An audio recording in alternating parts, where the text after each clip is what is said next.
D&D stands for Dungeons and Dragons. It is a tabletop role-playing game, which means that people generally play in person. The very basic concept of the game is you're a group of adventurers, and all you need to do as a player to play the game is have a character sheet and a set of dice.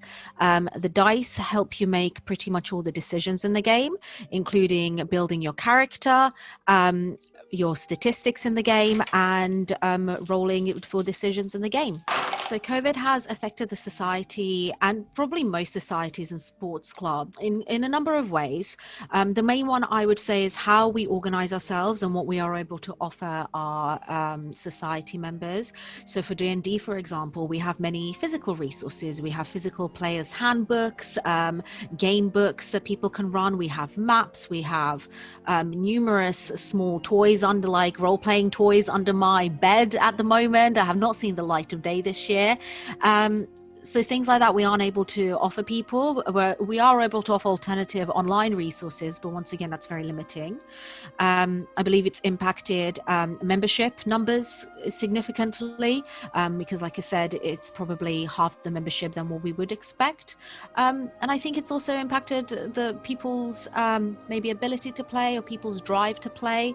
I don't think as many people are motivated to play online, or even if they are motivated to play D&D, it's quite a different experience. And some people don't necessarily have the accessibility. Some people might not have a very good laptop or internet access, particularly in like halls, for example, where you're sharing an internet connection. The thing I miss the most about doing D&D in person is getting to roll these bad boys.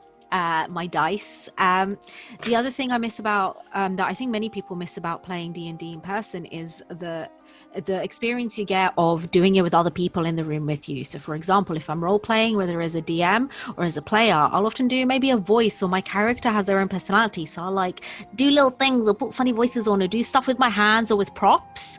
And with online D&D, you don't get that, because we don't generally play with our cameras on. At least most of the groups don't, because you're looking at another screen anyway, so you're not looking at each other.